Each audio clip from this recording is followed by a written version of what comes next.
In economics, the fiat money only gains value when people recognize it. In simple terms, money's value is arbitrary. In the same way, cryptocurrency's value is dependent on people's recognition of its ability as a currency. Throughout the past, cryptocurrency has been gaining recognition and value. From the establishment of the first crypto by Satoshi Nakamoto, cryptocurrency has 300 million users now. As what we said in the past videos, cryptocurrency might be the next big thing. In fact, a lot of people, groups, and organizations have been investing in it. Even big banks such as JP Morgan are now entering the crypto space.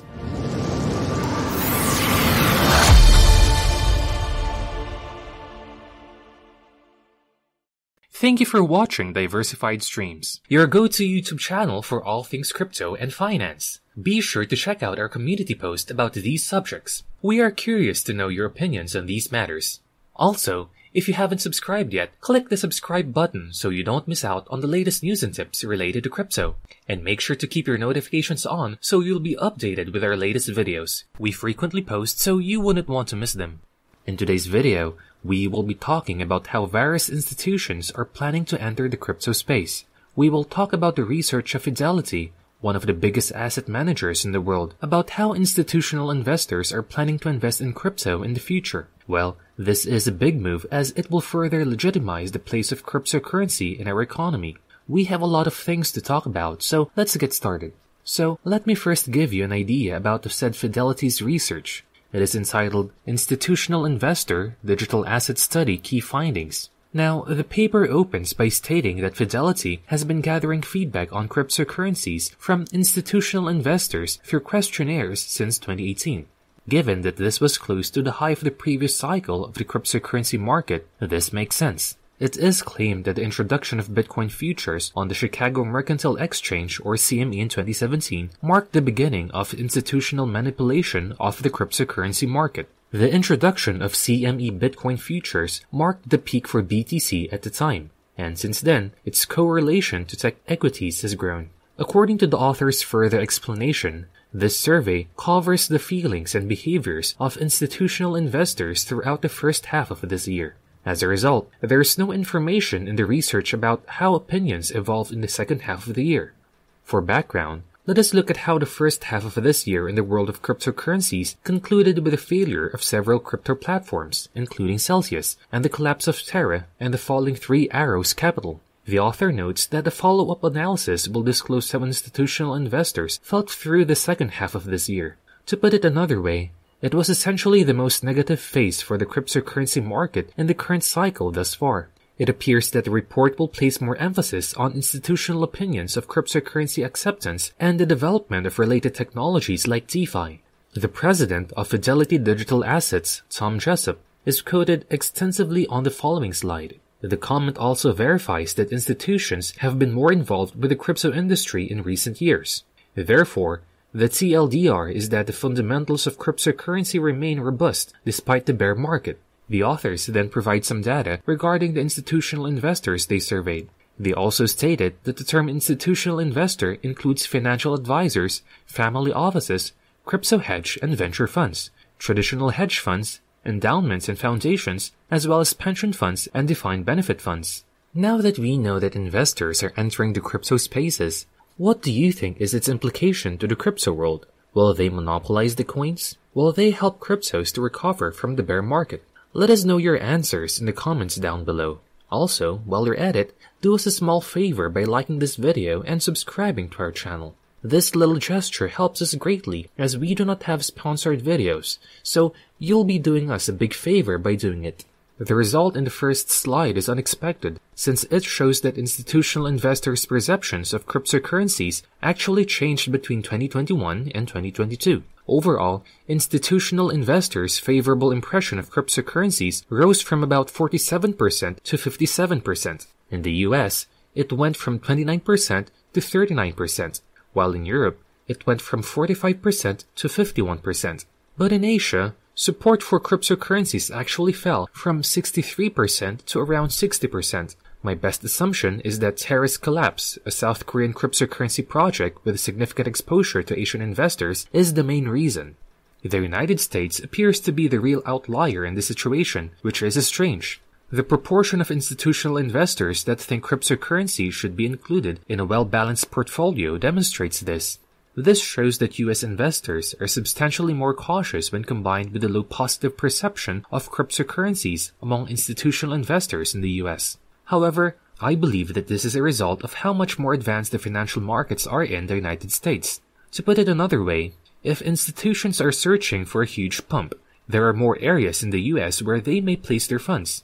This is not the case in Asia and Europe, where markets have been stagnant for a while. Crypto becomes a much more alluring substitute as a result. The authors look more closely at how institutional attitudes of both Bitcoin and cryptocurrencies have changed. The perception of Bitcoin and altcoins are essentially the same this year and have both improved. This implies two ideas. First, institutional investors are becoming more interested in alternative currencies, and second, they are becoming more aware that cryptocurrencies are a real asset class. The next section is where things become interesting, since the authors give a thorough overview of the various institutional investor groups and their knowledge of, perception of, and allocation to cryptocurrency. To begin with, cryptocurrency VC and hedge funds are available. Only 12% of investors have held cryptocurrency for more than 2 years, despite the fact that 79% view it favorably. High net worth individuals come in second, with 82% of them currently purchasing cryptocurrency. Financial advisors are in third place. Family offices, sometimes known as wealthy families who are too indolent to handle their own investing, are now in fourth position. Traditional hedge funds, endowments and foundations, and pensions are the final 3 types of institutional investors that Fidelity surveyed. Fidelity nonetheless inquired about institutional investors' motivations for being interested in cryptocurrency. Obviously, the upward potential was the main justification. The technology was the second justification. The third occurred as a result of decentralization. However, the fourth just really stood out to me because, quote, it's free from government meddling. Now, I believe institutional investors with large sums of money are actually aware that fiat currencies are depreciating by the day and that any assets they hold in custody of third parties are not actually theirs. The sixth factor, which involved cryptocurrencies and their correlation to other assets, was startling. Although this was the fifth justification given by institutional investors for purchasing cryptocurrency, in 2022, the proportion that did so fell from 37% to 25%. This is due to a rise in the correlation between cryptocurrencies and stocks after 2021. Despite cryptocurrencies' poor performance, inflation hedge was the sixth most often cited justification for investing in it. Getting exposed to DeFi and the potential for yield within DeFi protocols tied for sixth place. The last 2 justifications given by institutions for their cryptocurrency investments were arbitrage opportunities and censorship resistance. The former is related to DeFi once more, and the latter is related to the goal of cryptocurrencies, the separation of money and the state. The reasons institutional investors are hesitant to invest in cryptocurrency are all discussed in the following section. Price volatility is the leading cause, which is odd given that it is also the main reason institutions invest in cryptocurrencies. Lack of basics to gauge the worth of a coin or token was the second most commonly mentioned issue. When you take into account the supply and demand dynamics of cryptocurrencies, the majority of their validations are practically illogical. Institutional security concerns came in third, which is puzzling given that the reasons for regulation and custody are listed separately. The fourth most frequently mentioned justification for market manipulation is just as ironic as the first. Asterisks have been placed next to the author's worries regarding smart contracts, self-custody, the environment, and the minimum investment requirement. This is because, as of 2022, these challenges are brand new. Other factors contribute to investors' reluctance to invest in cryptocurrencies. This takes me to the crucial query. What does the Fidelity research signify for the cryptocurrency market? Well, let me start by reminding you that the Fidelity institutional findings only pertain to this year's first half, and a lot has changed since then. Although it is unclear exactly when Fidelity surveyed the majority of these institutional investors, it is possible that it did so before Terra's collapse and the ensuing market chaos. The fact that institutional investors were this bullish on cryptocurrencies as the crypto market was collapsing really does say a lot. In any case, these results are very comforting. Institutional investors are gradually coming to realize that cryptocurrencies have some substantial distinctive value propositions.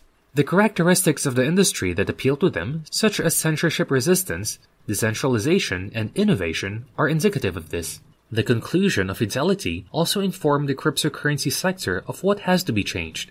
I'd even go so far as to suggest that they offer a sizable opportunity for aspiring cryptocurrency businesses that decide to take on these institutions' worries. This is particularly pertinent to the challenges that institutional investors encounter when making investments in cryptocurrencies.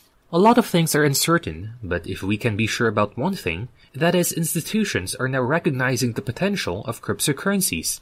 This is a huge step in attaining a wider market for the coins and in legitimizing its use cases. And that is it for today's video. I hope you found today's content insightful and informative. If you did, please show us some love and support by liking this video and subscribing to our channel. Make sure to have your notifications open so you'll be updated when we post our videos. Thank you very much for tuning in, and see you in our next video.